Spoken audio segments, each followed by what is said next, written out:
very impressed. I think you spot on. You've done quite right.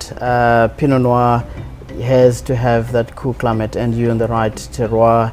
You've got a talented winemaker and talented team, and also you're good on your marketing side. And I think your wine speaks volume. And I was really impressed when I was trying the wines for the dish to choose. And also I think I've came across it in quite a few blind tastings, and I must tell you, your wine stands out in a good way.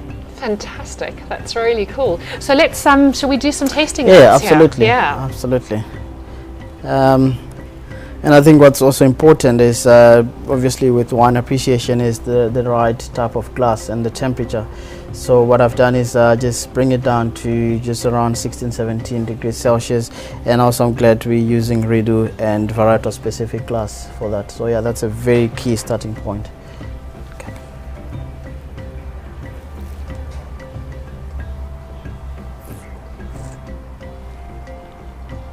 I'm sure I can't blame me. A lot of people look at the color and they take their time on the nose, but I immediately went to taste it because it has this really nice inviting aromas that says drink me. Aromas like a bit of sour cherry, a little bit of spice, a lot of red and dark fruit flavors, and yeah, on the palate it's got a nice sort of tannin presence, but really accessible, which I quite like. And obviously that nice cool climate, natural acidity coming through, beautifully balanced. It's mouth-watering. It's actually calls for a proper sort of dish to go. So I'm really looking forward to what the chef is doing downstairs. Fantastic. So what was your brief to him? Did you take the wine to him to taste, or? Yes. So we fully believe that food has to be done with the wine background. So a chef has to taste the food, and with that he has to create his own sort of imagination in terms of creating a perfect glove for this hand, which is wine, because I feel it has to be that perfectly fitting glove for this. So he has tasted the wine, and we sort of went through the rest of the menu and see where we can work in terms of which dish, and then further how we can sort of tweak it a little bit to perfectly suit the dish. So you'll see we've done a beautiful pork belly, and it's got all these beautiful things that we've put in there. Pork belly, natural choice, nice sort of fat. The tannins, the acidity really cuts through nicely. The tannins not big enough to obviously overpower our pork belly. And we also introduced things like black pudding in there, so it gives you a beautiful richness, yes. And we've got a burnt apple puree, for instance, so it's got this lovely almost earthy flavors coming through, and probably a little bit of sweetness as well. Yes, there's a combination of sweetness and that earthiness, and the red fruit character in the wine sort of matches that sweetness, and the earthiness you find and that spice in the wine really matches nicely. Obviously that black pudding with its richness. So I think it was really a well thought after pairing. So, but I mean the proof is in the eating and drinking. Let's see how that works. This looks so yummy here, nice and crispy on the top. Those beautiful layers, the crispy top, the moist inside. Let's just see. Wow. I think this is a well put together dish, and obviously the pairing is heavenly. And this is just the food culture that we do here, and obviously the wine. We're so big in our pairings. We firmly believe that for a restaurant of this caliber, food is of utmost importance to us. So is the wine, and the two coming together is obviously very important as well. Because you can have a great dish and you can have a great wine, and if they don't work together, it's a train smash. But if they do, it's just an epiphany, which is so gorgeous.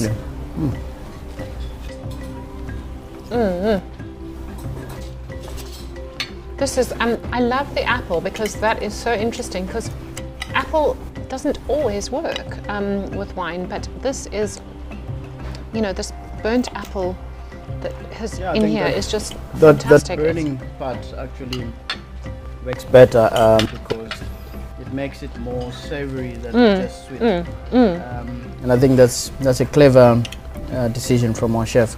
Well, I'm quite lucky we work with a very talented chef, so it makes my life challenging, but I like the challenge. And I think it's also wonderful that it still has a certain amount of acidity, which is just really good with the freshness of the wine. So gorgeous combination, and of course that is refreshing with the apples, refreshing with the pork, and then the freshness of the wine cutting through the richness of the pork belly, and then the layers of spices, the sweetness that you described. Absolutely wonderful. Sweetness of the sweet corn, hints of sweetness in the apple, but not too sweet. Also good natural acidity, lovely earthiness that you talked about from the slightly burnt flavours. Yes. And the black pudding also. Yeah. Absolutely wonderful. Okay, perfect. Yeah. So now I want you to just tuck in and taste it quickly. So basically also what it is like the glaze, Yeah. the miso. So we make it with sake, Yeah. sake wine, Yeah. mirin. So Yeah. the mirin is a type of sweet Japanese wine. Yes. Rice wine vinegar. Yeah. And then the miso. So it's a red miso paste. You actually get a white miso and you get a red miso. Yes. So the white miso, to be 100% sure, I'm not really sure. I think they actually use white soybeans to make that. Yes. And the red miso, they actually just let it ferment a lot longer. Yes. So miso is rice, barley, soybeans, and soybeans majority of the time. And then they use ginger and lemongrass, and then they ferment it. So what we're doing now at the moment also, like with the miso with fermentation, like the plums we fermented as well. Oh, So yeah. it's dried plums. I want to taste Yeah, a little bit of that. Cut the piece there. So it's dried plums, and then what we do is we add some of some sake, mirin, and then verjus. So verjus Oh, is yes. unfermented grape juice. Yes. Yeah, so it's one of my favorite products at the This moment. chocolate. And then what we do with that is then we just we vacuum seal it, and we seal it in a vacuum pack machine, and then we just leave it for about 24 hours, just in a lukewarm place. So we just hang it in the kitchen actually.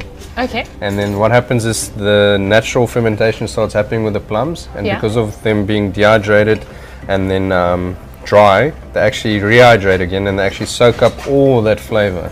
So that's what you also get with the plums. Very clever. No, it is. Absolutely delicious. Then another little fun fact, the pork, this is the crackling. Yeah. Did you taste it? Yes. Wonderful. So it's the skin, it's actually a 3-day process. So we confit the pork in its own fat for about 6 to 8 hours on 90 degrees in the oven overnight.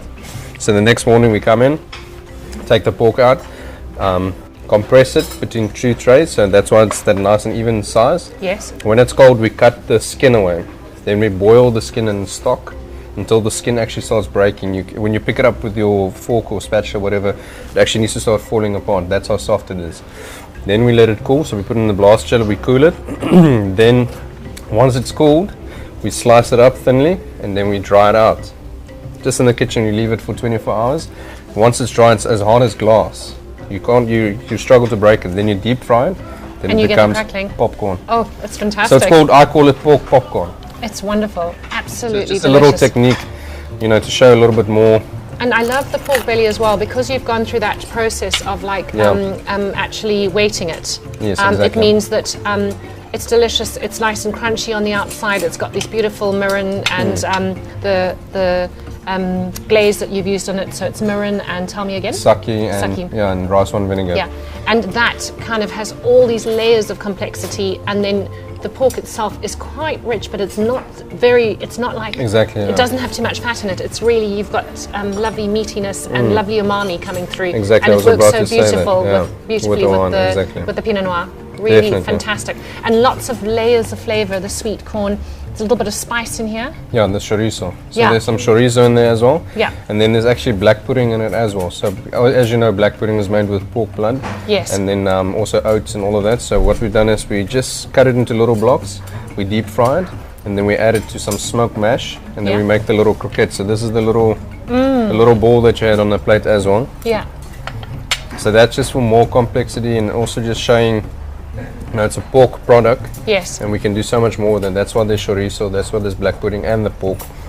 And with pork, with apples, that's why we've got dehydrated apples as well, because we made an apple puree. I love that. So the apple puree is Yeah. actually, it's called a burnt apple puree. Yes, Yeah. and we talked about the burnt part of it. It kind of made it earthy. We talked Yes. about the lovely acidity, and we talked about the sweetness, and all of those Yeah.